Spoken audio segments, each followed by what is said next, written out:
आम बजट खोदा पहाड़ निकली चूहिया, ये उदाहरण आम बजट में सटीक बैठ रहा है। यह आम बजट नहीं बल्कि यह चुनावी बजट है।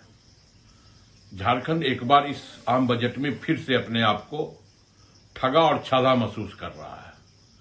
इस राज्य के छात्र यह चाहते थे कि यहां आईआईटी रुड़की जैसा कोई इंस्टीट्यूट देगी केंद्र की सरकार, लेकिन दी क्या?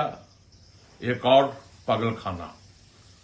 तो झारखंड को ठगने का और छलने का यह जो काम है, यह केंद्र सरकार के द्वारा लगातार किया जा रहा है। इस राज्य से 9 एमपी हैं, 2 मंत्री हैं, जिसमें उसके बावजूद झारखंड केंद्रीय बजट में अपना हिस्सेदारी नहीं ले पाया।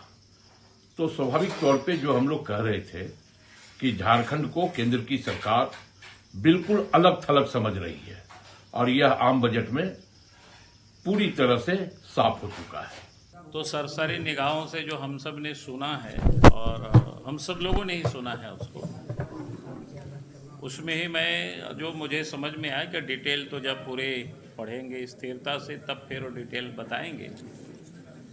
लेकिन एक बात तो साफ है, एक तो विकसित भारत बनाना है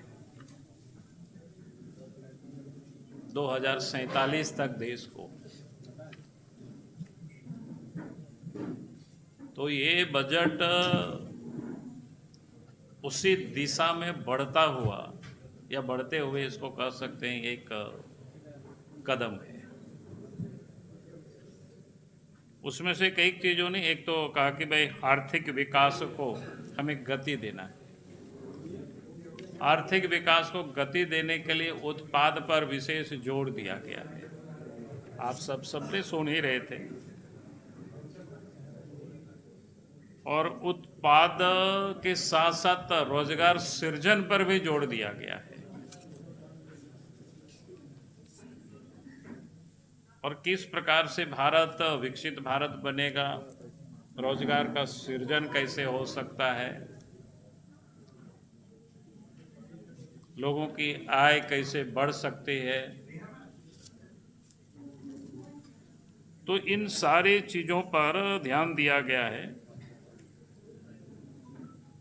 एक तो आप सब ने देखा कि बायो फार्मा को मजबूत करने के लिए, यानी एक प्रकार से दवा की जो माने जिसको ठेठ भाषा में मैं कह रहा हूँ कि दवा के उद्योग को, यानी उसके प्रोडक्शन उत्पादन के हब को भारतवर्ष में बनाना, ये बहुत बड़ी बात है। उससे क्या होता है कि एक तो यहाँ हब बनेगी तो स्वाभाविक रूप से रोजगार के अवसर भी पैदा होंगे, और यहाँ से बाहर को एक्सपोर्ट करेंगे तो फिर विदेशी मुद्रा भी आएगा। फिर उसी पर कह रहे थे, क्या कहते हैं, क्लिनिकल ट्रायल स्थलों को भी विकसित करना,